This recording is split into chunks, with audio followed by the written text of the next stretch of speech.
Hello and welcome to the Gaggle Bubble Challenge, and if necessary, destroy media narratives. I'm George Szamuely. With me today, of course, is co-founder of the Gaggle, Peter Lavelle, and friend. And I think your friend has joined us because we have an important topic to discuss, namely the death of Henry Kissinger. You know, much anticipated, of course, but it wasn't untimely. it definitely was not untimely. 100 years old. He made it to 100, but in the end, as it must to all men, death came to Henry Kissinger. And what I think is interesting, I mean, obviously there are many things to discuss. He was a towering figure, but I want to sort of address this strange, unhinged glee that has greeted his death.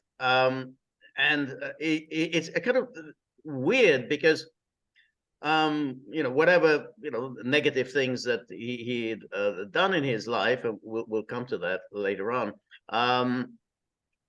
His era, his heyday was now almost 50 years ago. He entered office in 1969, which is now 54 years ago, which is it's a long time.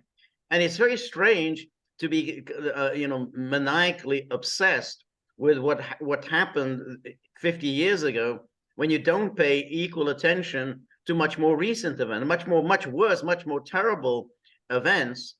And in particular, when you consider, the balance, which is, the accomplishments of the Nixon-Kissinger years, as opposed to the accomplishments of any of his successors. And then you'd have to say, well, there were a lot of accomplishments. You can certainly talk about anything as negative, but in comparison with his successors and in comparison with our more recent presidents and national security teams, it's a little much to focus so obsessively on it's of his life.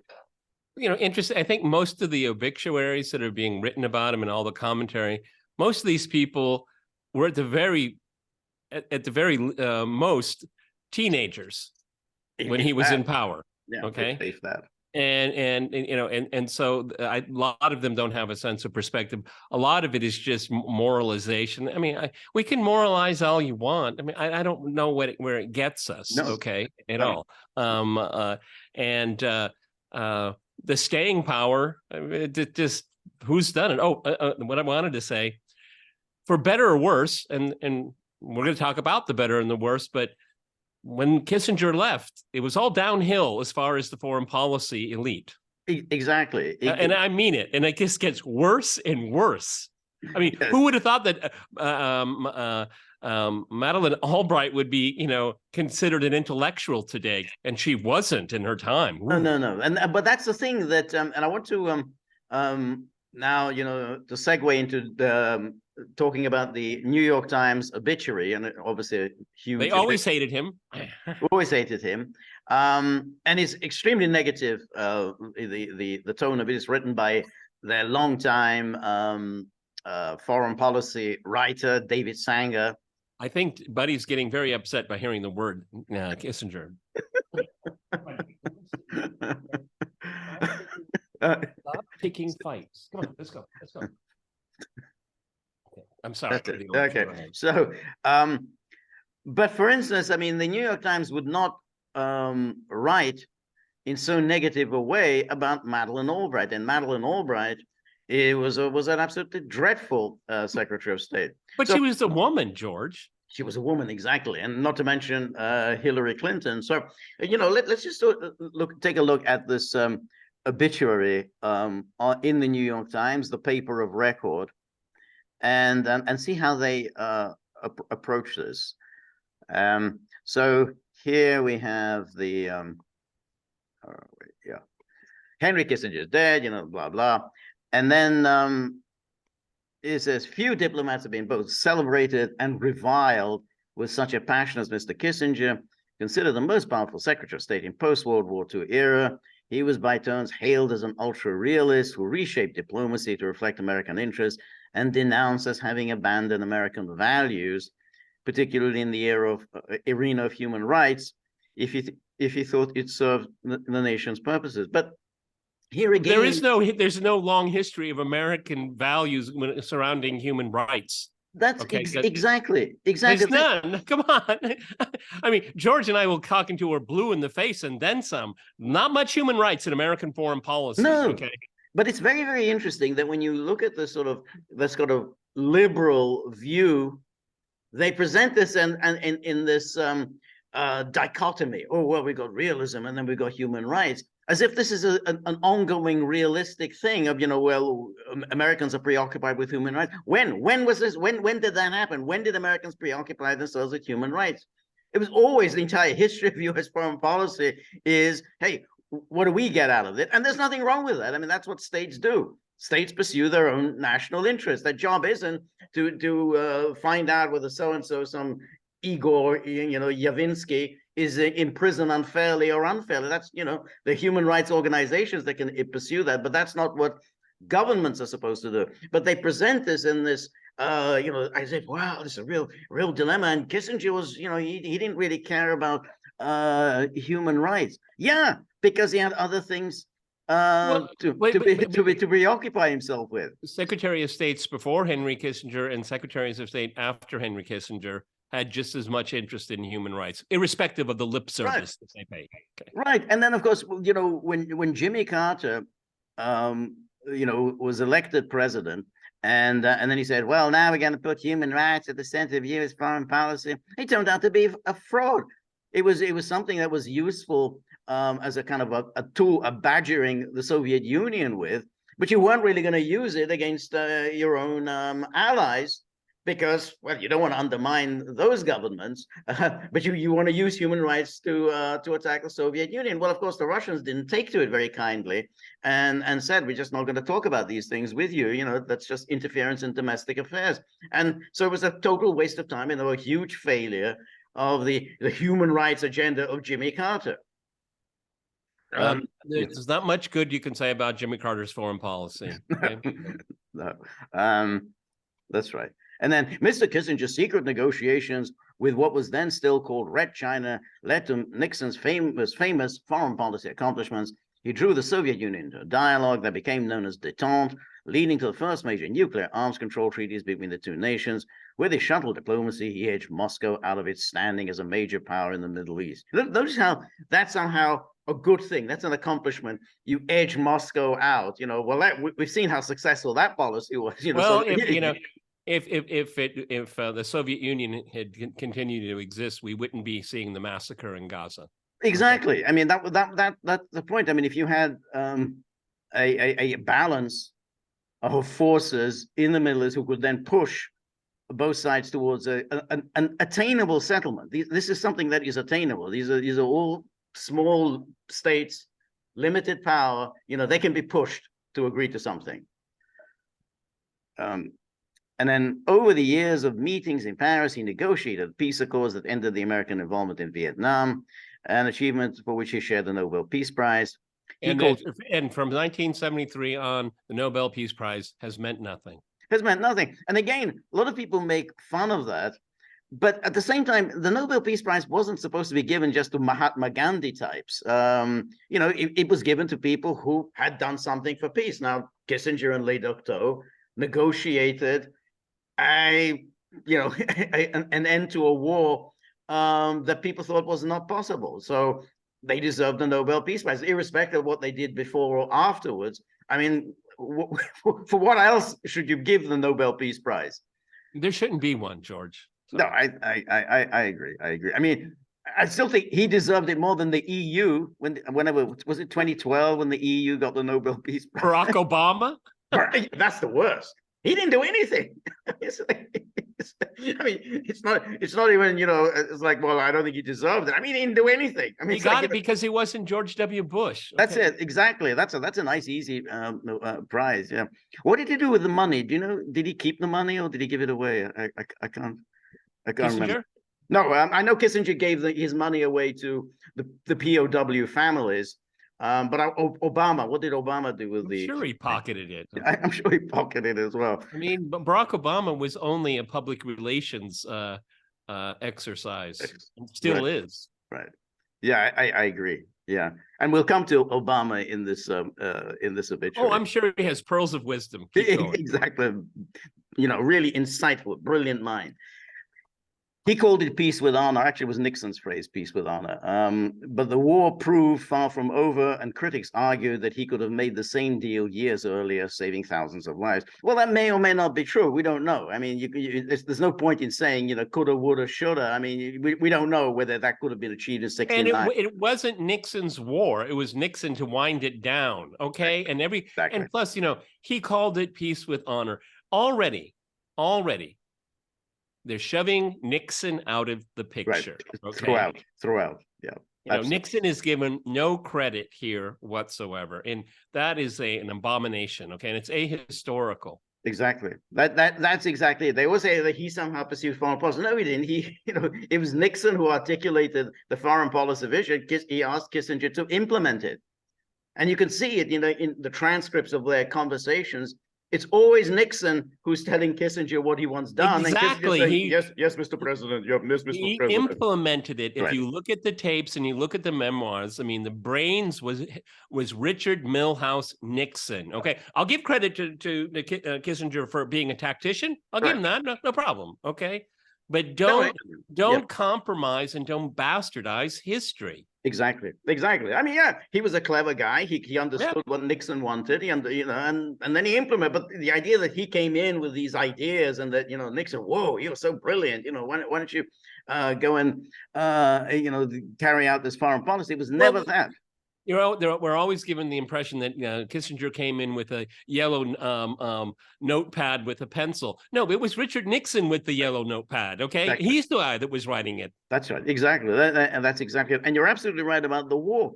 The decisions about the war were made by Kennedy. Disastrous decision, with the overthrow and assassination of Ngo Dinh Diem, the president of South Vietnam, who, whatever his limitations, he actually could keep the country together.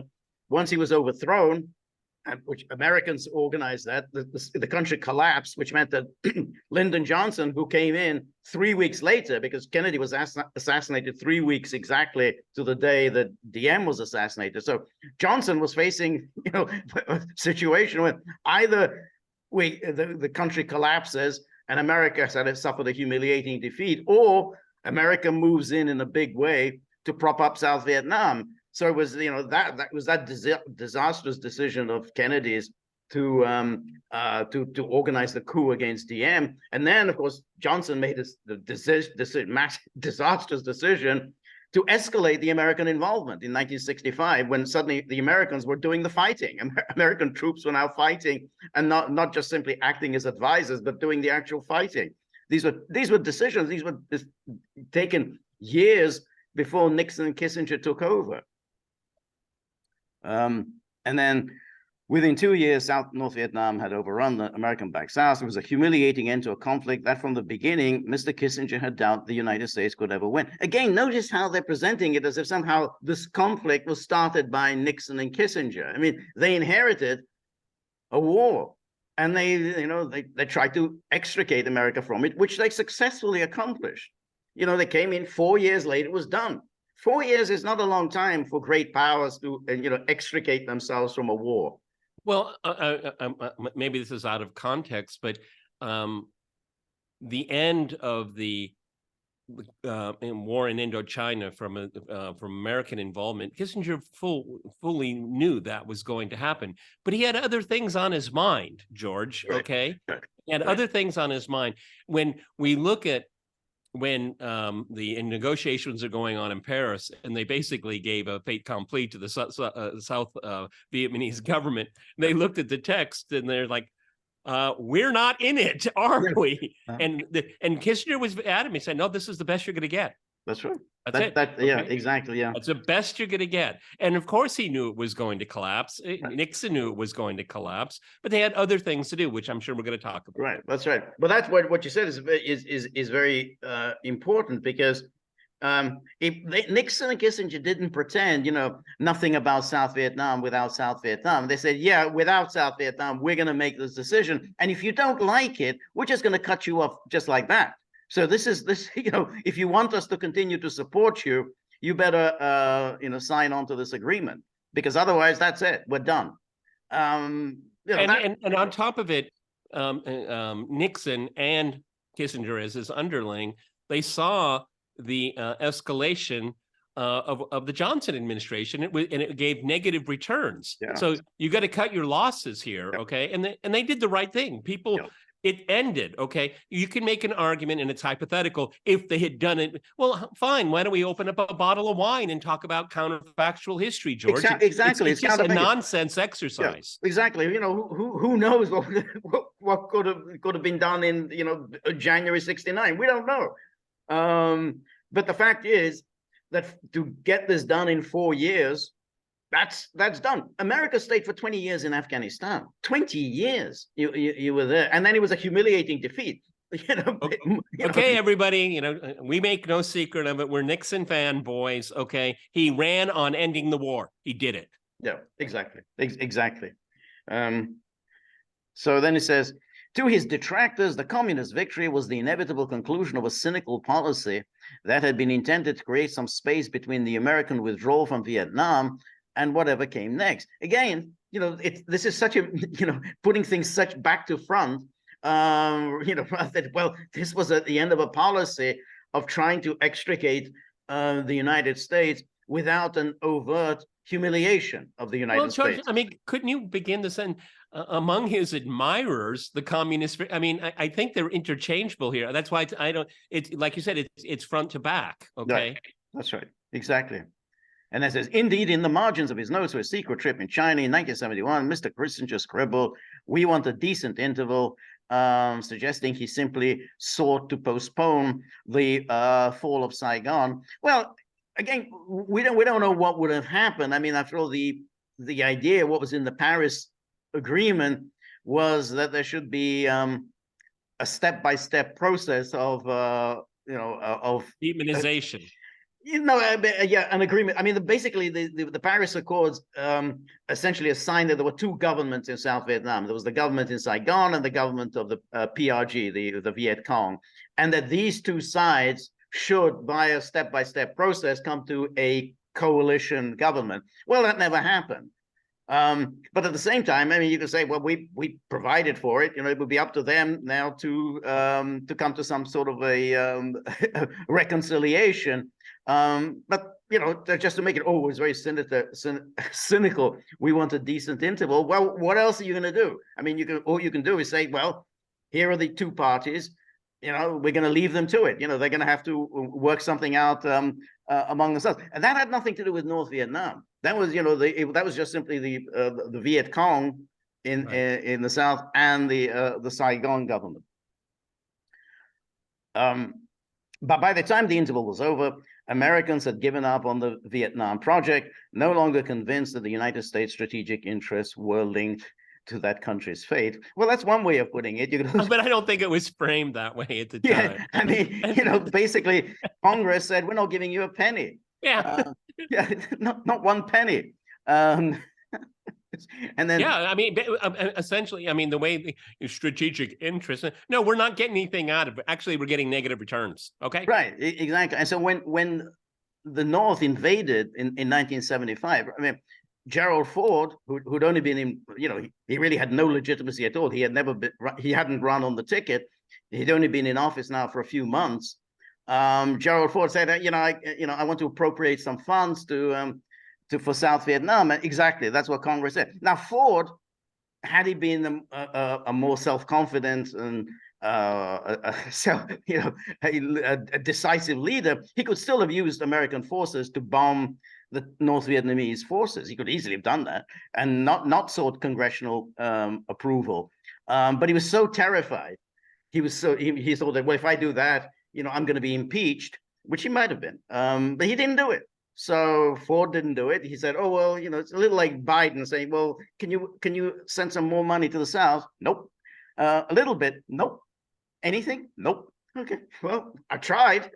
I mean, it was really quite shameful, but it was a kind of mixture of shame by Congress and by Gerald Ford. I mean, but again, I don't know how old the person is that wrote this, But David Sanger, I mean, I think he's a veteran. Yeah. Okay, so I think he's projecting backwards. Okay, there was the protests against the war were at its peak. People were tired of it. Nixon wanted to get out. He did everything he could. We can debate that process here, but essentially, you have to understand what motivated that policy, and is the country is exhausted and divided by this war. It's time to end it. Okay, I think that this is kind of inside baseball stuff, and lacking in context. Yeah, exactly.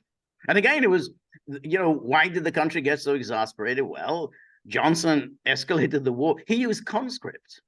Now, you don't want to send conscripts to some war thousands of miles away. They have no idea what the hell they're doing. They're not really properly trained. They're not really motivated. That was going to end in disaster. I mean, the moment that you start sending conscripts there, and then particularly the American way of conscription, in which anyone with any money and connections could get out of serving. I had different priorities. I had other priorities. Like Dick Cheney, Trump didn't serve, Biden didn't serve. I mean, just pretty much everybody of that generation, they all managed to get out of service. So it was never going to be very popular. As was the case with Vietnam, history has judged some of his Cold War realism in a harsher light than it was generally portrayed at the time. With an eye fixed on the great power rivalry, he was often willing to be crudely Machiavellian, especially when dealing with smaller nations that he often regarded as pawns in the greater battle. Yeah, well, that's called great power politics. Yeah, that's right. That's right. If you want to be a great power, you're going to be, you're going to be quite cynical. You could say it's cynical, but it's also, I mean, my job is to do what's good for the United States. It's not about in some other country. Then he says he was the architect of Nixon's administration's efforts to topple Chile's democratically elected socialist president Salvador Allende. Well, this is very interesting because obviously there's no justification for overthrowing a democratically elected leader. Allende was elected. He was overthrown by a coup. But what's interesting though is how did the New York Times treat the issue of the coup at the time? What did the New York Times say about the coup? And then here, I'm quoting, this is from the New York Times, September the 12th, 1973. So any military coup is a tragedy representing a breakdown of civilian authority. It's especially tragic for Chile, where sturdy democratic, blah, blah. The Chilean tragedy will be compounded if the report of President Salvador Allende's suicide proves to be true. Suicide, you're still buying the suicide story. In a country as bitterly divided as Chile has become during President Allende's 3 years, it will require tremendous skill and tact by the military chiefs now to avert widespread civil strife. So you can see right away, this is not an editorial harshly condemning the coup, and this goes on. No Chilean party or faction can escape some responsibility for the disaster, but a heavy share must be assigned to the unfortunate Dr. Allende himself. Even when the dangers of polarization had become unmistakably evident, he persisted in pushing a program of pervasive socialism for which he had no popular mandate. No popular mandate. No popular mandate. His governing coalition, especially his own Socialist Party, pursued this goal by dubious means, including attempts to bypass both Congress and the courts. Dr. Allende might have survived had he been able or willing to consolidate his considerable gains for socialism and to offer genuine cooperation in the Congress to the opposition Christian Democrats. Instead, the tactics of his coalition induced the moderate Christian Democrats to join the right-wing National Party in opposition of obstruction. As the crisis deepened last week, Dr. Allende rejected the compromise overture and so on. So while there is no evidence that the Nixon administration seriously considered the maneuvers against Dr. Allende suggested in 1970 by the CIA or ITT, it is essential that Washington meticulously keep hands off the present crisis, which only Chileans can resolve. There must be no grounds whatsoever for even a suspicion of outside intervention. So what do we draw from that? We draw from that that was the consensus view among liberal opinion in the United States, that Allende should go, and that, you know, it's for the best in Chile that Allende is gone. And that was the view of the Nixon administration. So, you know, we can say this was a bad thing. You never want to overthrow an elected government. But that was, that was a consensus view in the United States. But another thing is that today the New York Times is condemning Henry Kissinger, right, regarding the coup in Chile, but at the time they weren't. Okay, right. So that's right. Exactly. That's why. That's the point. Exactly. Revisionist history. Exactly. At least them. That's exactly right. That's why I chose this. That somehow they're getting very sanctimonious, pretending that they had always been opposed to this. You know, this is shocking. Immorality, cynicism. Yeah, you supported it, and one need hardly even list all of the coups that had been perpetrated by the United States since World War II. But, you know, of course, it goes on long before World War II. But since World War II, you know, we're talking about, you know, Iran, 53, Guatemala, 54.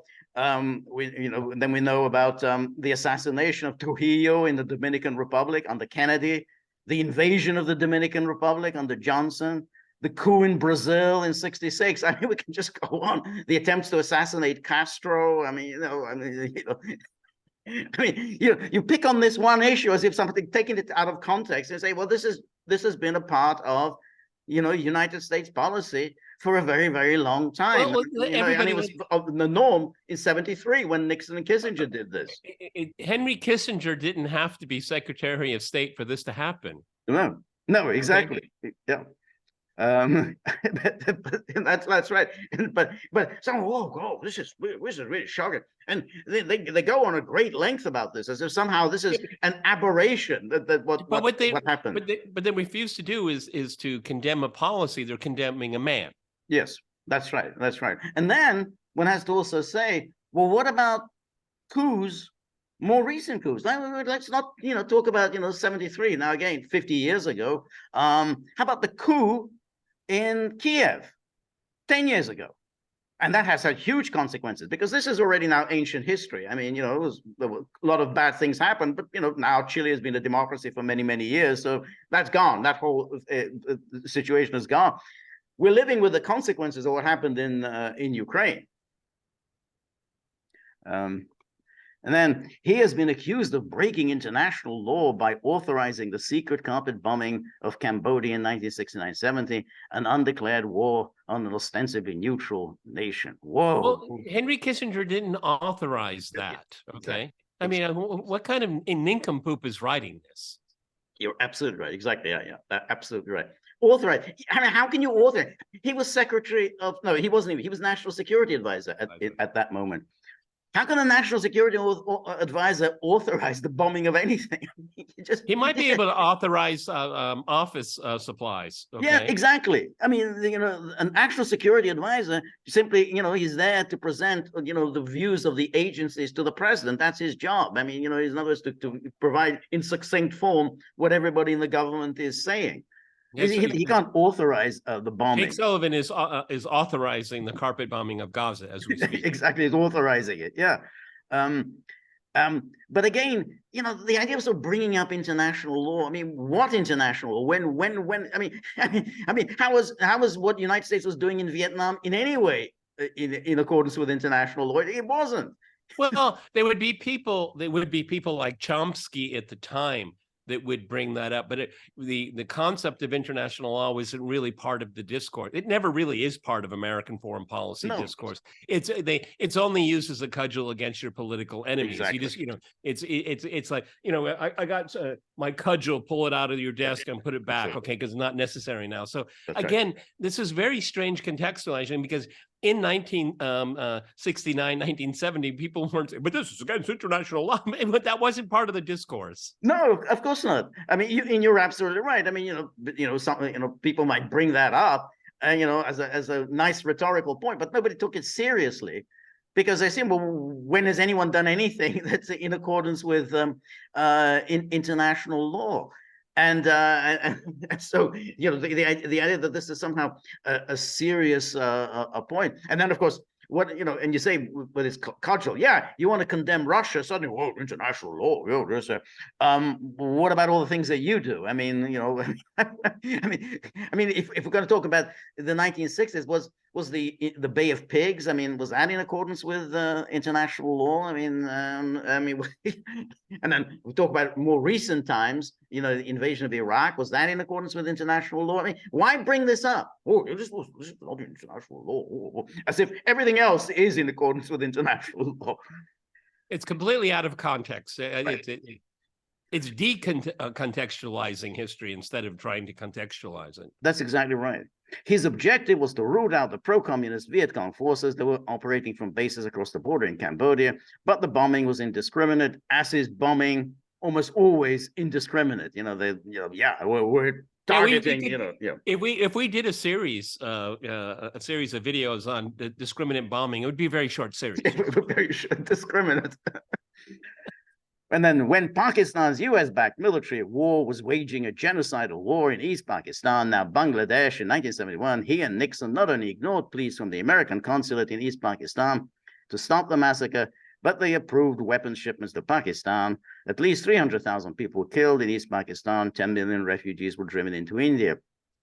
Well, that was, again, you say, this was a war that was between Pakistan and India. I mean, the whole idea that the United States was in a position to end this was, it wasn't going to end it. There was no way. Everybody, America starts wars. It doesn't end them. It doesn't end wars. I mean, this was a problem. Inheritance of the British Empire when they partitioned India into these two entities that were separated by thousands of miles. It was never going to work. And then, East Pakistan, he said, that they didn't want to be, obviously they wanted autonomy from West Pakistan, but above all, they didn't want to use the language in West Pakistan, which was Urdu. They were using Bengali, and then the West of Pakistan stupidly tried to impose this on them, and the whole thing just exploded.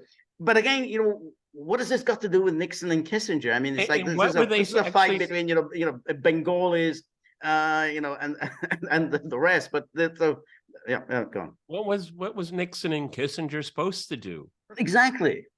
At what that's cost? The thing. Whenever they say cost, that's a lot of people there. That's a big piece of real estate, folks. Yeah, it is. This is the thing. I mean, when you say, oh, well, they're supposed to do something, but that's when you get into interventionism, and then you get into a war in which you have no idea, well, whose side you're supposed to be on. I mean, are you on the peace? We're going to send young men to fight to separate two people that disagree over what language they should speak. Exactly. Okay, sign me up. Exactly. So on the one hand, they say, well, Vietnam was talking about getting involved in Vietnam. This was a civil war and so on. Yeah, okay, it's a civil war. And why is America getting involved in a civil war? But now we're supposed to get involved here, over whether they're going to speak Urdu or Bengali. I mean, it's enough. But that's the way this kind of scattershot criticism is like, well, here we shouldn't have interventionism here, but here we are supposed to have interventionism. But if you're thinking about geopolitics, you're the United States, your thought process is going to be, what kind of relationship are we going to have with Pakistan, with India, and this new country that would be called Bangladesh? Yeah. That's what you're thinking about. Okay. Right. George already put it. I mean, the way it was, the British left, it was in a shambles, it was a mess, and it was a powder keg. And the British left with shame, of course. And so we're supposed to go in, the United States is supposed to go in and fix this problem? Really? Okay, really? Okay. Fix this problem. You're having difficulties in Vietnam. This is a bloody big continent. I mean, it's like, you got India, and then you got these two Pakistans. I mean, these are millions, tens of millions, hundreds of millions of people. You're going to go in and somehow sort this out. Okay. Oh, well, we're not going to send some arms. Okay. I mean, then what? I mean, well, it's interesting. This article, condemn Nixon for what he did. Condemn Nixon for what he didn't. Exactly. I mean, come on. That's exactly it. Condemn Nixon for what he did, and then condemn him for what he didn't do. In 1975, Mr. Kissinger and President Ford secretly approved the invasion of the Portuguese colony of East Timor by Indonesia's US-backed military. After the loss of Vietnam, there were fears that East Timor's leftist government could also go communist. Now, this is, and again, there's always these familiar tropes that are brought out against Kissinger. You know, we've had the one on Chile, then we had the one about India and Pakistan, and then this is another one about India's invasion of East Timor. Well, the Indonesian invasion of East Timor, I mean, Portugal had collapsed in 1974. The government was overthrown by kind of leftist colonels, and they just simply said, we're going to liquidate our empire. Well, what happened is, a lot of leftists took over, and both in Angola, in Mozambique, and then in East Timor. But what did Gough Whitlam, who was the sort of leftist prime minister of Australia at the time, the British hated him, the Americans hated him even more. He was a kind of leftist prime minister. He supported this. He thought this was, Indonesia is bringing in stability to the South Pacific. So there was Gough Whitlam himself, a leftist, who said, yeah, we should have Indonesia should take over East Timor. Remember, West Timor is a part of Indonesia, so at least you could say, well, okay, well, it's all part of Indonesia. Now, what Indonesia did, I mean, was extraordinarily cruel and terrible. But nonetheless, there were at least some geopolitical calculations, and there were, the local governments supported this. I was, again, as I say, Gough Whitlam, he's fanatical anti-communist, to say the least. But what was the United States supposed to do? What again, these people, their veneer is, American foreign policy is interventionist, and it's a bad thing, but they keep arguing for intervention. Exactly. That's exactly. Well, the interventionism is a bad thing, but now suddenly, why weren't you intervening? I mean, look, at the time, it may have made sense, I mean, West Timor is a part of Indonesia. East Timor, it was basically, they split the island of Timor. The Dutch, who ran Indonesia up until the Second World War, and then the Portuguese. So the Portuguese took East Timor, the Dutch took West Timor. And so, I mean, if you're going to be a nationalist, you say, well, it should basically both parts of Timor should be handed over to the Indonesians. I mean, the savagery of this war. I mean, that's it's a disastrous side effect. It's important to point out that this is a legacy of imperialism. Yeah, that's right. Exactly.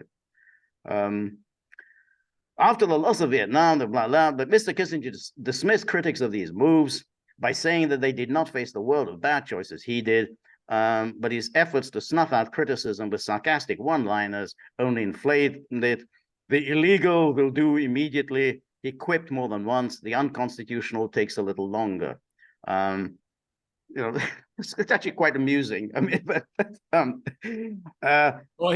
illegal we do immediately. He knows something about this. That's right. The unconstitutional takes a little longer. I mean, that's not bad. I mean, that's actually quite amusing. But as you say, what are you supposed to do? I mean, it's like, I mean, the Americans had decided to support Suharto in Indonesia from the beginning, from the 1960s, when the Sukarno was overthrown, and as president, and that took place under Johnson. Well, Suharto, and he ran the place for more than 30 years.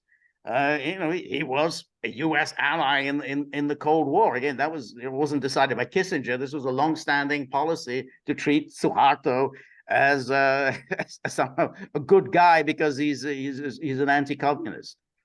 Well, it's so far it's really kind of interesting. So, was Kissinger as powerful and omnipresent as the article wants to portray? It's kind of off kilter for me. Right. Okay. Yeah. No, exactly. That's the thing. I mean, they want to present him as all powerful. But the fact is, obviously there's nothing much he can do here. And how is it in the national interest? let's get into it. Just got out of Vietnam. Let's go to East Timor. Really? Yeah, that's it. Exactly. How is, and that's, of course, the question that is never, the moment you bring that up, oh, well, that's really very cynical. But that is the question you need to be asking, which is, well, his job as a Secretary of State and Nixon's job as president is what's in the American national interest. And they would say, well, it's in our national interest to support Suharto in Indonesia. Would it be better if it was democratic? Okay, maybe. But how do you do it? How do you just simply go in and have, well, let's have democracy? Well, it's never been a strike against the country not being democratic, an ally of the United States. So. Exactly. I mean, there's nothing unusual, nothing inconsistent in having, hey, well, he's on our side. He goes around killing communists. We like that. And the rest of it, well, that's their internal affair, so we're only concerned with what we like, what's good for us. On at least one potentially catastrophic stance, Mr. Kissinger later reversed himself. Starting in mid-1950s as a young Harvard professor, he argued for the concept of a limited nuclear war, a nuclear exchange that could be contained to a specific region. Well, that wasn't really his idea. That was in the Rand Corporation, where they had all these guys, Herman Kahn, Albert Wohlstetter, who were devising, because they said, well, the doctrine of Eisenhower, this massive retaliation, wasn't really a serious strategy, because Russia was now Soviet Union was now a major nuclear power. So you can't just simply have massive retaliation, because then, of course, they're going to retaliate massively against us. So we need to find some plausible way of using nuclear weapons. And so they said, well, we'll have this limited, we'll use tactical nuclear weapons to avoid immediately resorting to nuclear weapons, but only in one context, which is if there's a direct war between the United States and the Soviet Union. They didn't advocate use of nuclear weapons against non-nuclear powers. I mean, they basically only if it comes to the worst, and we're involved in a shooting war with the Soviet Union, then we don't want to start going to strategic nuclear weapons. Let's try at early stage use limited nuclear weapons. Well, they make it sound like what Kissinger was at that time in the 1950s is bizarre. Well, there was a lot of bizarre thinking at the time. They thought about having nuclear bombers, nuclear artillery, right, even a nuclear hand grenade. And, this was, of course, none of it really happened, but this was in the discourse. People were talking about it. Okay. Exactly. And because, what happened in Hiroshima and Nagasaki created an enormous amount of blowback about what, right, these weapons are really all about. Right. And because it never came about, we can say in retrospect, it was good that they were having these conversations, because they ended up on the right track. And right, Henry Kissinger was on the right track of that. That's kind of like saying you cheated on an English test and you're in high school. I mean, I don't, it's kind of frivolous to me. I agree. Yeah. Absolutely right. A lot of very crazy things were thought about in the 1950s, but at the same time, it was kind of inevitable people would have all these ideas, because this was something new, nuclear weapons. And they said, well, what do we do with nuclear weapons? I mean, okay, we can destroy the planet several times over. Okay, is that it? Then we have no other uses. So they were trying to figure out ways of making limited uses of it. When they saw the destructive power of it all, it was inevitable that people say, how can we harness this in a little way? In a little way. Exactly. In a little way. Okay. Yeah. And because the advent of the atomic bomb created so many possibilities, and the more you thought about it, and then we have Dr. Strangelove, I mean, that was an inevitable outcome, right, of this kind of thinking. Right. And thankfully, there were some really sober minds to say, nope, these things are really, really dangerous, and we probably should never use them. Exactly. Exactly. And that's it. And they finally they did abandon these limited nuclear wars, and then they hit upon this mutually assured destruction. Was a kind of massive retaliation. In the end, that's the only thing that can, because even if you start using small nuclear weapons, how do you stop? I mean, Right. because you go from small to bigger, bigger until biggest. So And that was the conclusion they drew. I mean, and unfortunately, we can go full circle because we had at the in the early 2000s again people going down this path of a limited nuclear war because of the unipolar moment and hubris and all these other things. Right. So what as a young Harvard professor, what he was thinking maybe at the time, and then was basically extinguished, has actually come back, and that doesn't show any progress in my mind. And this is we're in a much more dangerous situation now because of what Biden has done. Because Biden has pushed the United States and NATO into doing something that Kissinger had never imagined, which is never would support. And exactly. never support. You're messing around. In Russia's backyard. Russia has made clear. There are two, the two circumstances it would use nuclear weapons. And one of those circumstances is if it's an existential threat to the country. Not even a conventional, even via conventional war, if it's an existential threat, would use nuclear weapons. So Biden has done something that the young Harvard professors never thought of doing. He never said, "Hey, let's go mess around in the war, in the Warsaw Pact countries, or let's try and create trouble within the Soviet Union itself." That's what you avoid. Well, Biden has not done that. Because I don't want to forget it as we move forward. It's very interesting. You have to remember that Henry Kissinger was born in Germany. He his parents saw the anti-discrimination against Jews. They left. Okay, Henry Kissinger was old enough to join the military. He went to Germany as an American soldier, and he was after the war, and he was a translator. Yep. And he saw the post-war Germany, how it came into being. And I firmly believe that he learned a respect for the Soviet Union. And so, just to back up what George was saying, he would never have been in. How could we tap dance around the Soviets with nuclear weapons? He would have gotten that way. Never. And actually, his push for arms control is something that should be cheered and remembered. And of course, it's been completely dismantled. His attitude. Exactly right. Exactly right. In office, he worked extensively on nuclear deterrence, convincing an adversary, for instance, that there was no way to launch a nuclear strike without paying an unacceptably high price. Notice the one-sided view of this. Somehow, they of course are thinking of using nuclear weapons, but not us. Well, what if they think, we kind of want arms control because we're afraid of them, and we might suspect that they might use nuclear weapons. Let's remember, they actually did use it. The United States did actually use nuclear weapons, the only power that has ever done so. But it's all presented, well, in convincing an adversary that there was no way to launch a nuclear strike without paying an unacceptably high price.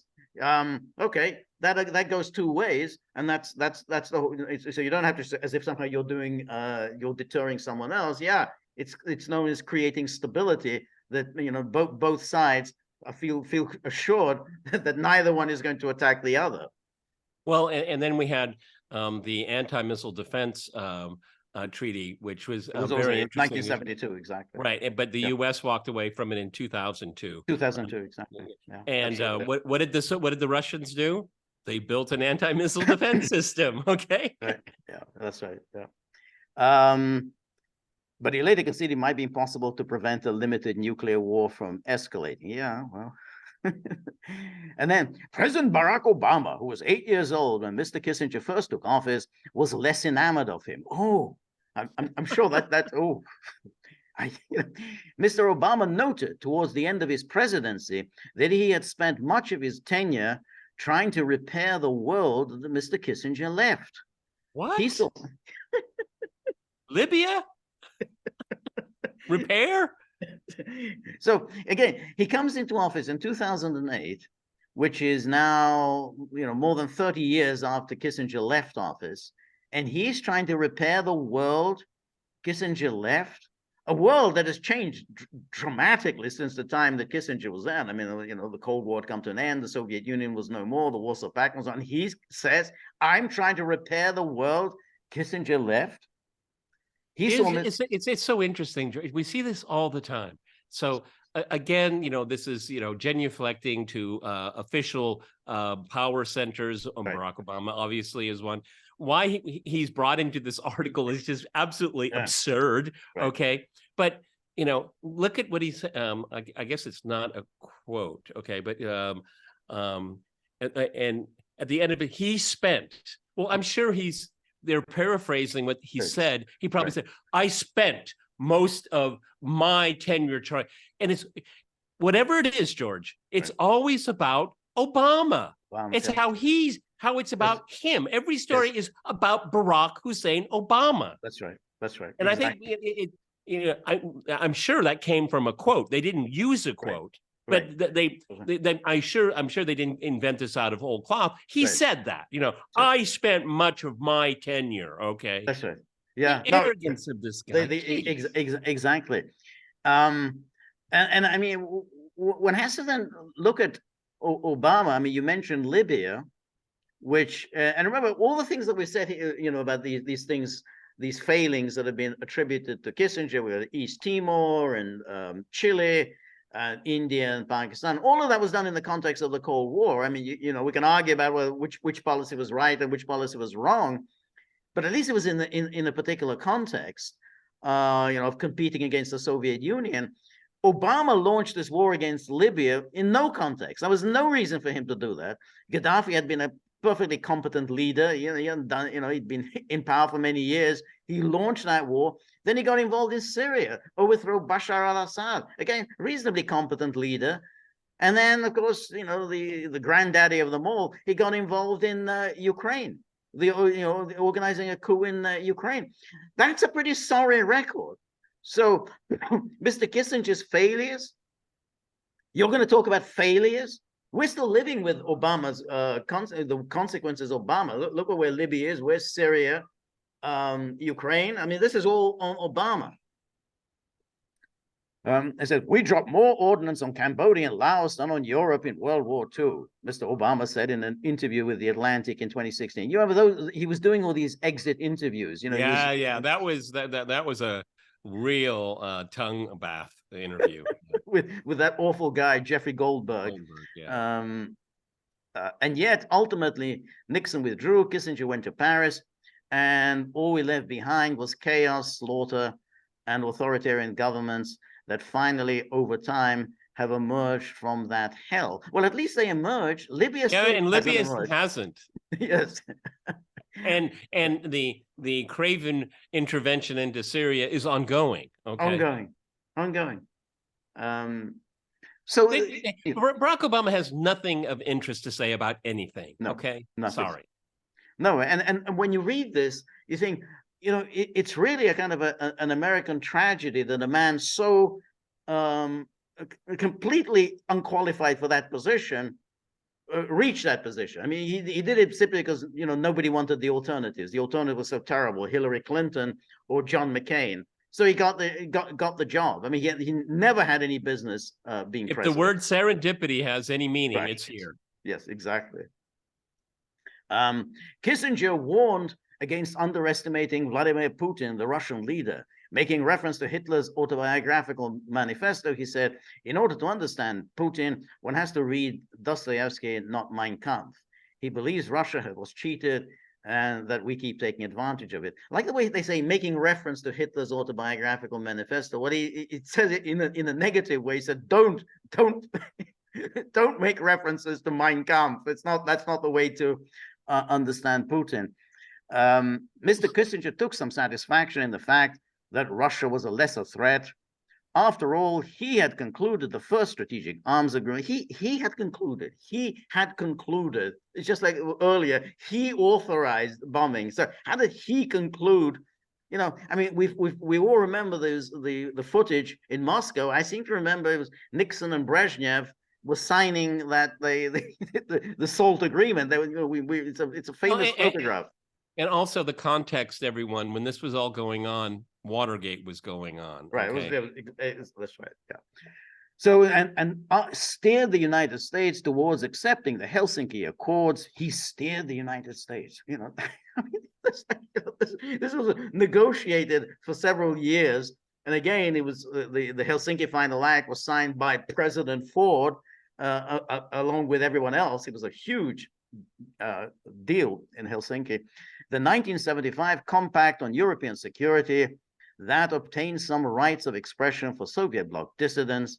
In retrospect, it was one of the droplets that turned into the river that swept away Soviet communism. Now, no, I'm sorry. No. They love the fables. They love fables. Exactly. You know? That's right. They just make it up. You know, it's like they say, nah. yes.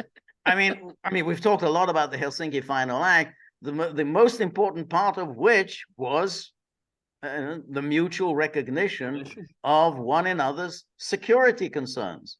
No one enhances his own security at the expense of his adversary. That was the important thing about the Indivisibility of Helsinki. Security.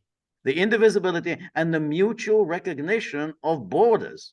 Then know, you know, that these are the borders that are final, and no one will mess around with the borders of anyone else, which of course the United States and the rest of NATO broke, you know, in the 1990s. But that was it. But instead, they just pick on the one aspect of Helsinki, which was somehow, which was nothing special. It was just simply in accordance with the Universal Declaration of Human Rights, which is, you know, people have the right to expression and all the rest. But there was nothing new about that. But they pick on that in order to present this fairy tale about the river that swept away Soviet communism. Well, all the more so, you know, again, you know, you have to bite your lip when you read this, because it's the West that is swept away the Helsinki the final formula. It's interesting they would mention it, because it was a very, very important accomplishment. It essentially stabilized the Cold War. It actually stabilized it. Okay.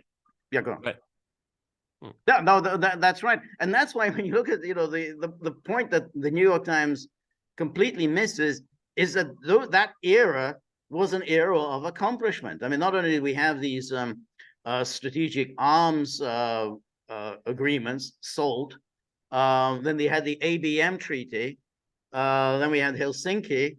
One can talk about other things like the four-power agreement in Berlin. The Berlin situation was now stabilized. Open skies. Yeah, exactly.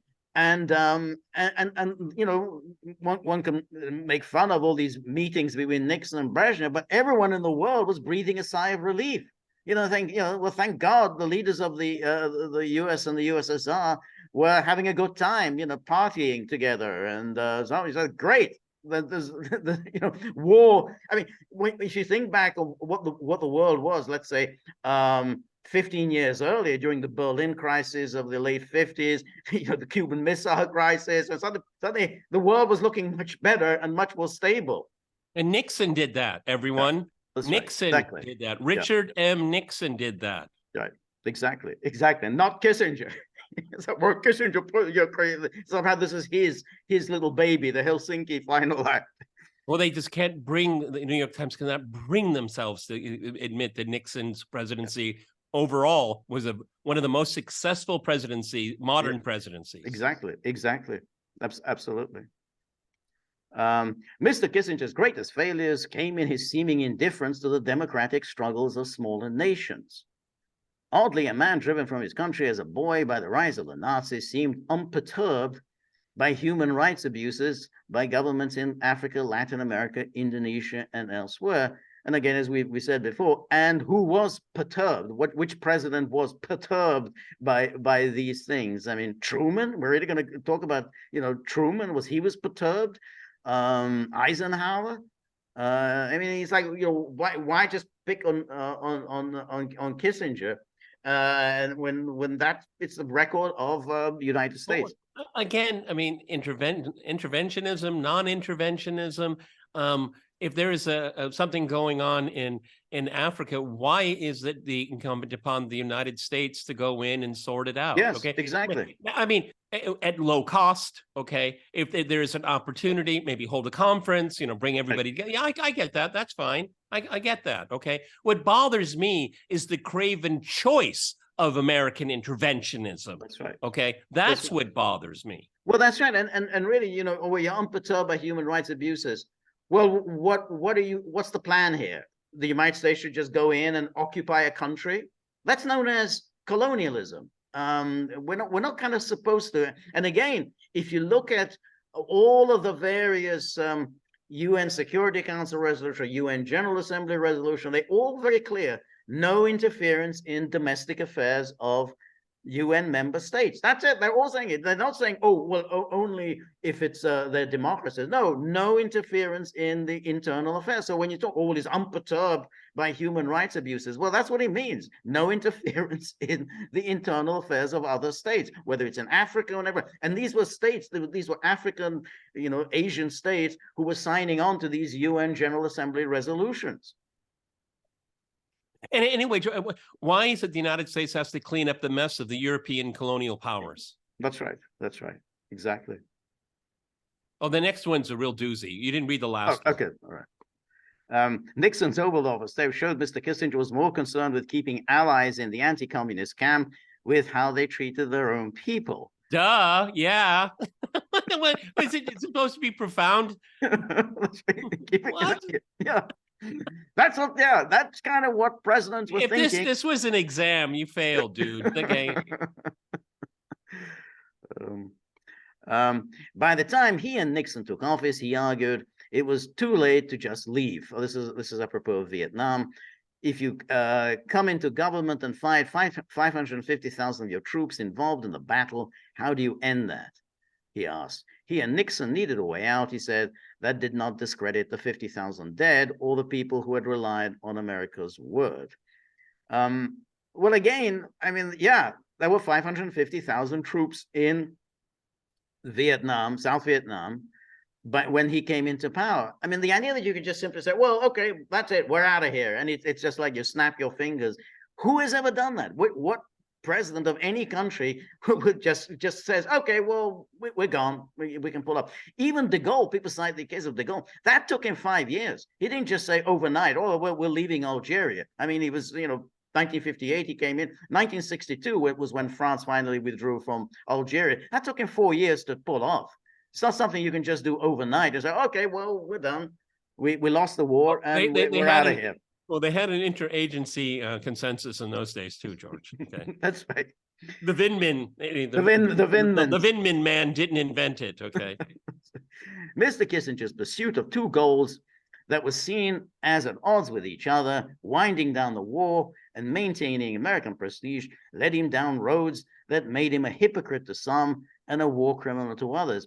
I still don't see what's wrong with, you know, these two goals, winding down a war and maintaining American prestige. I mean, it's kind of what you would expect a leader of the United States and an advisor to the leader to want to accomplish. End this war because it was obviously not getting anywhere and was very divisive at home. But you don't want to you know, undermine American prestige. I mean, that seems a reasonable goals. That's what great powers do from time immemorial. Exactly. Well, what else was he supposed to do? What would have been the better options? Please, tell me. I mean, I guess they want to say, oh, well, he should have just pulled out. Well, nobody does that. You can't just we'll just pull out. Okay, we're gone. We're done. That's it. You know, we'll admit defeat. Yeah, but see, again, that is projecting backwards. Okay. It's just showing a complete lack of understanding of the time, the moment, the players involved, the interests involved, the investments made involved, all of this. This is just infantile. Of course it is. Of course it is. And then remember what happened when the Americans basically gave up on Chiang Kai-shek in China, and essentially admitted that basically they lost. The communists had won in China. I mean, that took years. It took about 10 years of bitter political fighting in the United States about who lost China. You know what his nickname was? Who's Chiang Kai-shek? Cash my check. Cash my check. Cash my check, yes. And then, but 6 months later, there were already signs that the strategy for ending the war would both expand and lengthen it, which it didn't. And, you know, it's like 4 years. Okay, he was convinced that the North Vietnamese would enter serious negotiations only under military pressure. So while he restarted secret peace talks in Paris, he and Nixon escalated and widened the war. I can't believe that a fourth-rate power like North Vietnam doesn't have a breaking point. Okay, this is classic what America does. You know, think, hey, well, we're just bombs for peace. You know, we bomb them, and then they're gonna come to the negotiating table. Again, you know, it needs to be reaffirmed again. Kissinger didn't start this war. Okay, Exactly. And Nixon inherited this war. Right. Okay, Exactly. And that's continually lost in this obituary and in all other obituaries. They inherited this war and they decided to withdraw from this war. I mean, and they accomplished it. I mean, you can quibble about this or that, but ultimately they did accomplish this. It was something that was not easy to do. I mean, the idea that it's so easy just to pull out when you've got 500,000 American forces in Vietnam, 50,000 Americans have been killed, that you can just simply pull out and say, well, too bad about these 50,000 dead. But again, this was accomplished. And we go back to, well, what did his successors, what did the successive administrations accomplish? And also, I mean, I don't want to make a justification for the way Nixon, his strategy to expand to later get out. We have to remember there's two other major pieces going on: China and the Soviet Union. Okay, and so being able to, finding a way out, but at the same time trying to create a new paradigm in geopolitics, which he was very much involved in. So again, this is very much out of context. Okay, there's a lot of things going on at the same time. You're absolutely right, because that was what they were thinking, which is that, well, this is a minor issue when you think of these bigger the bigger picture. It was, America went down a certain path. It understood containment in a certain way. It obviously was not the right way to do it, to go fight everywhere. But there were big issues involved, which is to develop a stable relationship with the Soviet Union and China. And they did try to use that détente to get them to put pressure on North Vietnam. Exactly. Which they did to a certain extent. I mean, but to a limited extent, because after all, there's no particular reason for them to make life easy for the United States. But they did, say to the North, hey, cut it out. The Americans want out, so just ease their path out. So again, all of that was part of the Nixon Kissinger strategy. They only talk about the bombing, but there was also the great power play that was going on. Mr. Kissinger called it war for peace, yet the result was carnage. Mr. Kissinger had an opportunity to end the war in peace talks. Again, they just keep going back. This is this liberal history making. They always want to emphasize this. So, well, he had an opportunity to end the war in peace talks. Well, there was nothing. It was not like there was somehow a peace plan, and that all it needed was simply to everyone to sign on. That was so that was entirely a counterfactual. Early in Nixon's presidency, on terms as good as those he ultimately settled for later. What they keep saying, he. I mean, this was. And yet he later turned it down, and thousands of Americans died because he was convinced he could do better. Again, this is totally unhistorical. And presented it for say, well, it could have done better. Well, maybe or maybe not. We just simply don't know. It's entirely speculative, but it's part of this liberal history that they want to make, and somehow that Nixon and Kissinger were the bad guys. In all of this. But the New York Times, they give Obama a pass on Libya. Yeah. They don't like they're never interested in counterfactual history when it comes to his administration. Right. Okay. Exactly. Counterfactual. Imagine if Obama hadn't got involved in Libya, well, we probably wouldn't have an immigration crisis. All the immigration crisis that we've had since 2011, that can all be attributed to Obama. So they give, and of course, again, Madeleine Albright, they give her a pass. As Mr. Kissinger sat with his big yellow legal pads in his White House office, scribbling notes that would have now largely declassified, he designed a three-part plan that consisted of a ceasefire that would also embrace Laos and Cambodia, which had been sucked into the fighting, simultaneous American and North Vietnamese withdrawals from South Vietnam, and a peace treaty that returned all prisoners of war. Okay. His notes and tape conversation with Nixon are riddled with self-assured declarations that the next escalation of bombing and a secret incursion in Cambodia would break the North Vietnamese and force them into real negotiations. But this was happening. I mean, it's like saying, but they were doing it. But they're making it sound like this is the result of Nixon with Kissinger's help. This was part of what was going on since 1965, George. Right. That's right. They make it sound like they don't contextualize it. Okay. No. And let's be really honest, brutally honest, is that Nixon he inherited a shit show. Okay. Yeah. Exactly. Johnson really hashed it up. Yeah, exactly. I mean, it was the decisions of Kennedy and Johnson that created this mess. So they inherited this mess, and they still want to make Nixon and Kissinger the bad guys. So what do? They create this myth of, there was a peace was possible in early 1969. So that's their point of reference. There was peace was possible, but they instead of doing that, they did all this bombing. There's no evidence that there was a peace would have been possible. But it's part of the sort of the liberal dogma. You always have to have the liberal dogma.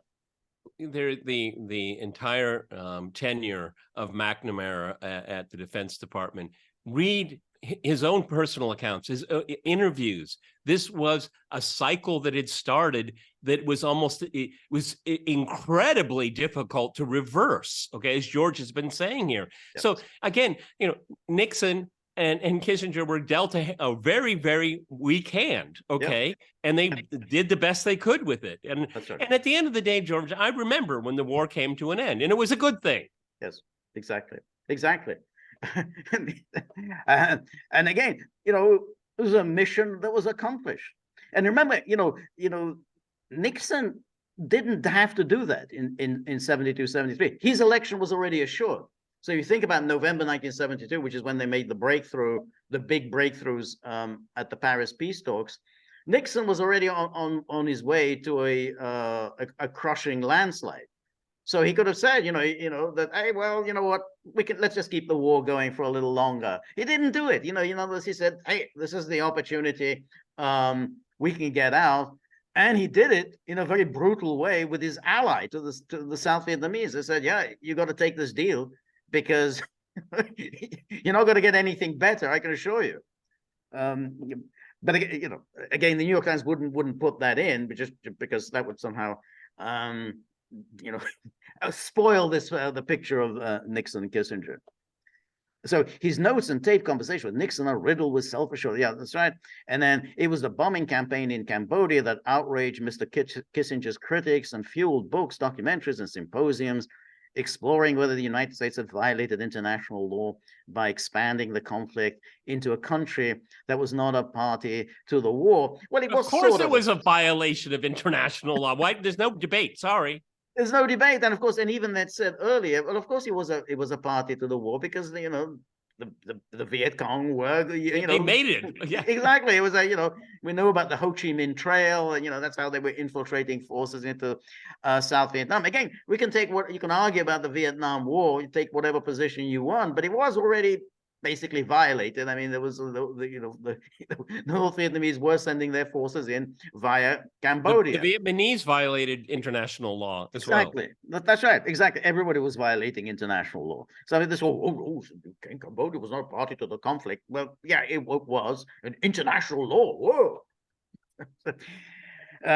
Mr. Kissinger's rationale was that the North had created supply lines through Cambodia to fuel the war in the South. Exactly. Like, we're not a NATO, we're not a party to the conflict. I have to say, I mean, at the moment I read this, yeah, just remember Stoltenberg, we're not a party to the conflict. So I mean, I guess Poland is a neutral. Poland is kind of neutral in this war over Ukraine. I mean, it's just a neutral party. They, it's not a party to the conflict. It's a disinterested party, exactly. It took until January 1973 for Mr. Kissinger to reach a deal assuring the South Vietnamese that the United States would return if the North violated the accord and invaded. And Nixon had his fingers crossed behind his back. Yeah, his fingers crossed behind his back. But, again, we don't know what would have happened had Nixon not been forced out of office in 1974. 1975, he was gone. I mean, at some point, yeah, Nixon would have been gone and the North would have invaded, but probably they wouldn't have chanced it if Nixon were president. Well, that's we're dismissing counterfactual stuff, but I mean, here's a guy that terrorized. Okay, yeah. So I don't know. Maybe you're right, George. I mean, that's an interesting thing to ponder because he was a known quantity. Okay, exactly. I think they would have believed that if they invade, Nixon would have bombed. I mean, he would have said, I'm the president, I'm authorized to bomb. And then he would have, let Congress try impeach me for bombing. And they wouldn't have had the votes. But Gerald Ford was terrified after what happened to Nixon that they're going to do it to him. I think that was one of the articles of impeachment, everyone, remember. Right, exactly. So, that proved President Saigon fell in April 1975 with the unconditional surrender of South Vietnam. 58,000 Americans and more than 3 million North and South Vietnamese had died. 8 million tons of bomb had been dropped by the United States. But to Mr. Kissinger, getting it over with was the key to moving on to bigger and more successful ventures. But again, they're kind of attributing all these things to Nixon and Kissinger. Well, who masterminded this intervention? I mean, it was and then escalated the intervention, in a year in, year out. I mean, it wasn't Nixon and Kissinger. I mean, they read the Pentagon Papers. Exactly, read the Pentagon Papers. Well, again, but to Mr. Kissinger, getting it over with was the key to moving on to bigger and more successful things. Is that a controversial statement? That's right. That's right. The emerging material also revealed the price of American. Oh, this is. I mean, then this is kind of amusing because they want to show how immoral Kissinger was. So they talk about, which I haven't really included, about how Nixon would go off on these anti-Semitic rants with Kissinger, and Kissinger, oh yes, Mr. President, Kissinger was always a sycophant. I mean, that's the essence of his personality, and why he demanded it. He demanded the same from others. Exactly, exactly. And he said the price of an American interest, first realism. In tapes released by the Nixon Presidential Library and Museum in 2010, Mr. Kissinger is heard telling Nixon in 1973 that helping Soviet Jews emigrate and thus escape oppression by a totalitarian regime was, quote, not an objective of American foreign policy. And if they put Jews into gas chambers in the Soviet Union, he added, it's not an American concern, maybe a humanitarian concern. This says, the American Jewish Committee described the remarks as truly chilling, but suggested that anti-Semitism in the Nixon White House may have partly been to blame. Well, you got to put some historical context here, because remember there was the Jackson-Vanik amendment, and they kind of tacked that on to arms control agreements. They said, well, we can't sign these arms control agreements unless the Soviet Union commits itself to emigration of Soviet Jews. And of course, this infuriated Nixon and Kissinger because they said, well, these are two separate issues. I mean, we've got an arms control agreement. That's something is for in American national interest, and Soviet Jews, I mean, it's a separate issue. But that was they pushed the Jackson-Vanik. And this is what was causing this rage, and I think that's the context when Kissinger said this to Nixon. This isn't really in our national interest to preoccupy ourselves with the emigration of Soviet Jews, whereas, disarmament, nuclear disarmament or control of nuclear weapons is our national interest. But they just put this as if somehow, well, out of the context, Kissinger is just sort of ranting against the Jews. So Kissinger was also anti-Semitic. Okay, all right. Noted. Noted, exactly. Perhaps Kissinger felt that as a Jew, he had to go the extra mile to prove to the president that there was no question as to where his loyalties lay. David Harris, the committee's executive director, said. How about, he was basically arguing that this is what we have to do in order to pursue our own national interests, and that there wasn't anything that he had to be in with, Nixon. It was Kissinger who was, very indignant about the Jackson Valley.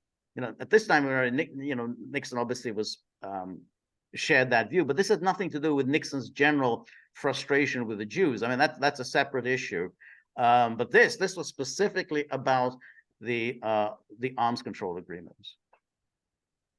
But anyway, that gives you, it's a very long obituary.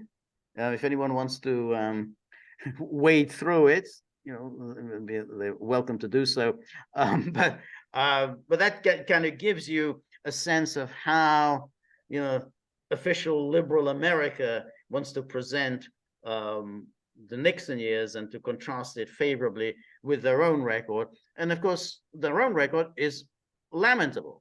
I mean, from Clinton, Bush, Obama, Trump, Biden, all of us, and Trump really wasn't really, he was just part of the same foreign policy consensus. Not too many accomplishments. I can't think of too many accomplishments during those years. I mean, neither George or I are Kissinger fanboys, not at all. Okay. But he wasn't ideological. No. Okay. And I appreciate that. Okay. Yeah. Geopolitics, there's very little room for sentimentality, right, if at all. Okay. Right. It's just the way things work. Nations have interests, they don't have friends. Okay. That's right. That's and right. So, I give Kissinger credit for that. Okay. And again, like we said in the beginning, look who's followed in his footsteps since. Okay. That's right. It's really, really, a sign of decline. All right. Yeah. Kissinger was a good writer. He was an intellectual man, but his intellect didn't really bleed into his policy. I mean, people tend to think they're one and the same. No, they're not. No, okay. No. That's exactly right. And that's why people just say, oh, he was a realist, but he never was a kind of what you say, ideological. He never really adhered to any particular school of thought. But he was in a chaotic situation, and he dealt with what came his way. Okay.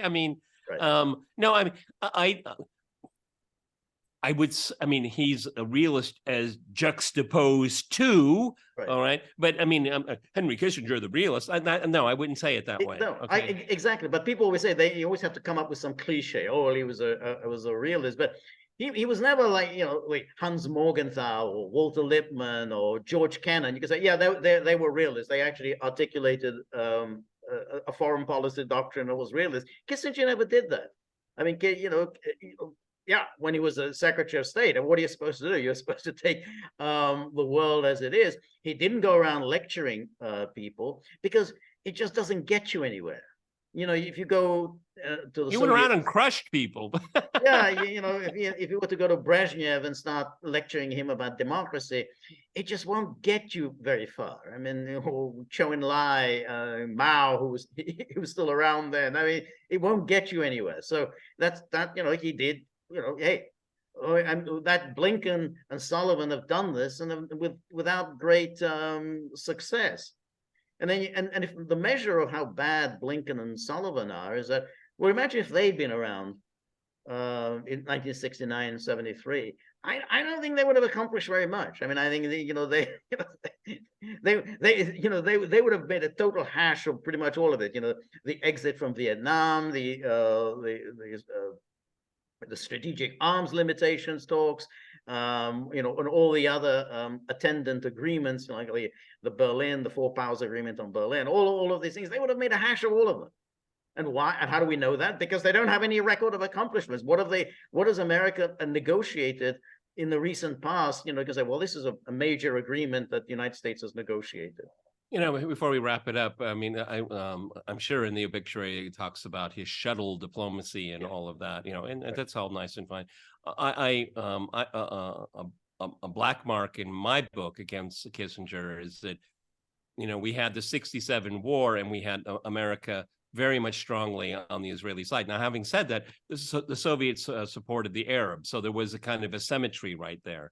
But I fault Kissinger for basically allowing the Zionization of American foreign policy in the Middle East, because it only went in one direction after that.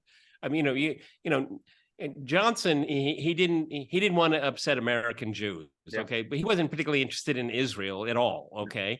No. But that quickly changed after '67, and then in '73, it was kind of consummated what we see now. And instead of just having a ceasefire, what Kissinger should have done is had a settlement. And the Israelis were not in a position to say so easily no to Washington. Now that has completely changed. So I think, if we want to be counterfactual and looked at missed opportunities, I think Kissinger could have, if he had had the foresight and the will to create the two-state solution, that had already been mulled at the time. So I fault him for not pushing it in that direction, because he could have done it. Yeah, no, I absolutely agree with you, and I think that I think it's a tragedy. I think of Watergate that before that, during Nixon's first term, remember, William Rogers kind of ran with the Middle East policy, and he was pursuing an even-handed policy. The Rogers Peace Plan of 1969-70, and that was Nixon's plan. But once Kissinger took over in January '73 as Secretary of State, Rogers was out. Then and Nixon was kind of distracted by Watergate. Basically, then Kissinger did push this into a wholly pro-Israeli direction, which it didn't necessarily have to be. I mean, you say the Soviets were on the side of the Arabs. Well, some of the Arabs, but it was nowhere near.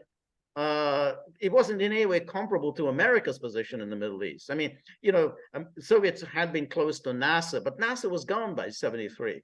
There was Syria, okay, but we've seen how Syria welcomed Nixon when he visited in 1974. Huge crowds in Damascus. So the Syrians were thinking, well, now maybe we will get a more even-handed policy.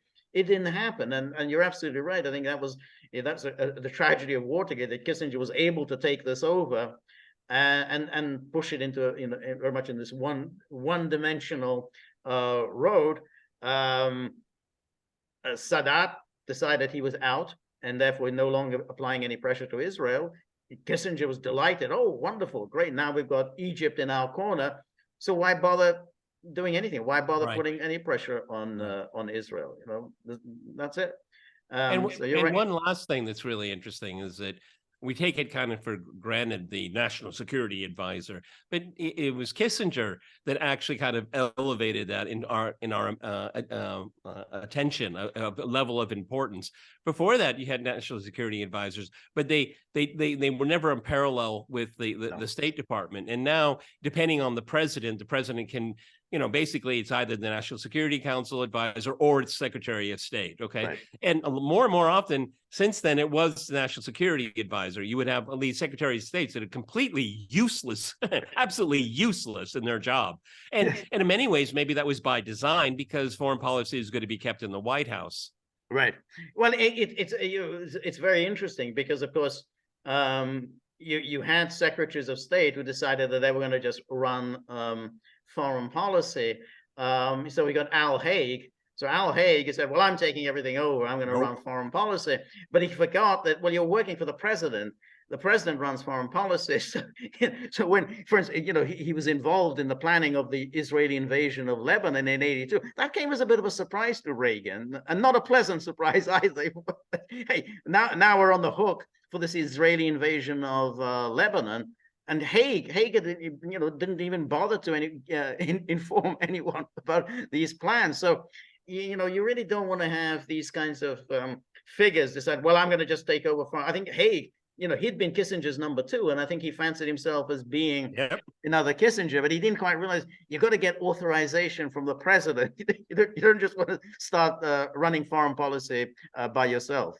And lastly, maybe the lasting political / institutional legacy of Henry Kissinger is that everyone that aspires to be powerful, to get to the top of the heap in foreign policy, always compares themselves to Henry Kissinger. He is the standard bearer. Everyone, how much you're like or not like Henry Kissinger, and that's Kissinger got what he wanted. He took 100 years. It took 100 years, but he became the prototype. That's right. But the interesting thing is how all these positions have now, it's hard to know, if you were to ask, well, who was George Bush's national security advisor? There you go. I don't know. I can't remember. I remember Colin Powell, he was Secretary of State, and then of course Condi Rice. But who was Condi Rice's successor? I can't, it's hard to, you have to think. We'd have to sit and we'd figure it out. But, but you're proving my point. You're proving my point. Okay. That's right. Exactly. And then Trump had a number of national security advisors, and I have difficulties remembering all of them. But yeah, I mean, Kissinger made an impact. He was a very smart guy. Nixon, was really the mastermind behind this.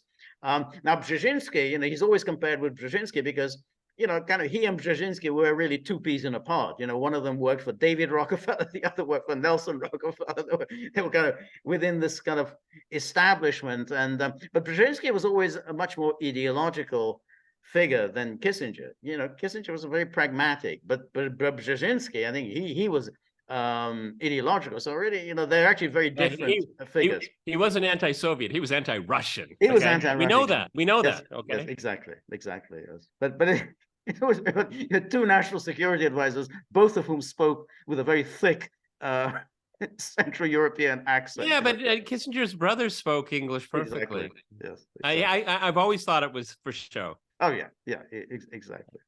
And he liked the ladies. Everybody, we can't forget that. Okay, he was a ladies' man. And he was a media whore. He loved it. He loved it. Okay, he loved it because he was very good at leaking stuff. He was always leaking things to the media. And what was funny about that is that, and then he was indignant when there were things being leaked from the White House. He was absolutely beside himself with rage about who is leaking. Somebody's leaking about meetings, and he wanted a crackdown on the leaks. But he was the worst leaker of all because he had these journalists eating out of his hand at that time. I mean, then they changed, but eating out of his hand. There was one because I'm almost out of power on my computer. But I was trying to remember it because I knew we were going to talk about this today, even though we didn't plan it in advance. But Kissinger was called in. It was during Watergate, and he was called in as a witness. I don't remember what it was. What did he know when he knew it, or something like that. And so he goes in, and I can remember the media was just totally buzzing and like, Henry Kissinger is going to have to testify. Right. And he goes in. He's asked the question. He doesn't answer, or doesn't really give an answer. And then the judge said, "You're not going to be giving any answers." And he said, "Nope." And then you're excused. And just walked out. Okay. And I mean, everyone, the crowds and the photographs and all that is like another victory for Henry. That's right. Okay. Exactly. Because he was untouchable. He was untouchable. That's exactly right. That was at the heyday of his reputation. He could just do that. I can't talk about this because they would jeopardize American foreign policy, and I'm in charge of American foreign policy. Oh. You're good with the accents, George. Great with the Kissinger, you can. Very sorry to have disturbed you. I was thinking about can we make comparisons and things like that? And you might be a little surprised with what I'm going to say. Henry Kissinger is in the category of consequential, not of the great, not of the evil. He's consequential. Napoleon was consequential. Stalin was consequential, okay? De Gaulle was consequential. And I think that's the right way to look at it. This moralizing from the New York Times this makes me want to vomit personally, because I didn't learn anything. And I just saw enormous ignorance and prejudice, okay? But he was a man of consequence, and that's exactly what he wanted to be, and he succeeded at it. Yeah, no, that's exactly right. And I think that's the proper way of looking at it, and why this whole idea of looking upon him as, moralist, as if somehow he, he's supposed to preoccupy himself with human rights. That's not his job description. That's not what you're supposed to do. And they kept doing that. Goes more recently with Trump. Oh, Trump liked the dictators. He was always, speaking favorably of dictators. His job is to, get on with as many countries as possible, work out deals with many countries. He doesn't have time to worry about whether, what they're doing domestically. Oh, well, so-and-so is in prison. That's not really my concern. And that's not like with what you're elected to do. Like Khashoggi. Yeah, exactly. Like Trump is like, well, why should I have an opinion on this? Exactly. Then, we got all sorts of things with Saudi Arabia. I mean, why are we worrying about what happened to this guy who's not even an American citizen? So, yeah, no, absolutely. He was a green card holder. they had to find something. I don't think he was even that. I don't think. I don't know either. But I remember. I think it was just nothing. He just worked for the Washington Post, but I don't think he even had a green card. So again, his time in the limelight created a point of reference. I mean, is he for human rights, against human rights? And Henry Kissinger, he never gave it much of a thought, didn't really care. I know he read the job description, but that maybe somebody else can do it, and we're not doing it here. Maybe talk to an NGO or something. Right, okay. Right, exactly. I mean, it's a ridiculous measure of what he was supposed to be doing. It's just that's not how he saw the job, and it's right. That's not how you are supposed to. One last thing, I don't want to forget. Henry Kissinger, again, is the prototype of how to make buckets of money after public service. Okay, that's because Tony Blair does it. A lot of other people are doing it now, and Henry Kissinger created the model. Kissinger Associates. Okay, so this guy in office. And in the private sector, he knew exactly what to do. Very, very, very intelligent. It's very lucrative. Very lucrative. He's very lucrative. I mean, how many? If you want to be on the National Security Council, and on your resume is always a Kissinger associate. I mean, you get pushed up the list. That's right, exactly. And the various people who work there, Brent Scowcroft, Larry Eagleburger. They all made a lot of money with a minimal amount of work. I mean, it's not like Kissinger Associates, they publish long reports and books or anything. Have you ever read anything from them? They didn't do anything. It was consultation. Some rich guy from the United Arab Emirates would hire Kissinger Associates essentially to open doors. I mean, that's what it was. It was just you open doors in Washington, and these were important people. If you talk to Brent Scowcroft, some doors are going to open for you, and that's how they made money. I mean, it's really just a money laundering operation, and it's kind of disgusting, but a lot of people are doing it. And as far as I'm concerned, he created the model, and yes, people are. I think so. It. Yeah, he started it pretty much almost immediately after he left. Oh yeah, Well, he wanted to keep. He maybe wasn't going to be, obviously not in the same kind of public light, but he wanted to be someone that made a difference, and he did. I mean, he was in Beijing last year. That's right. I mean, woo.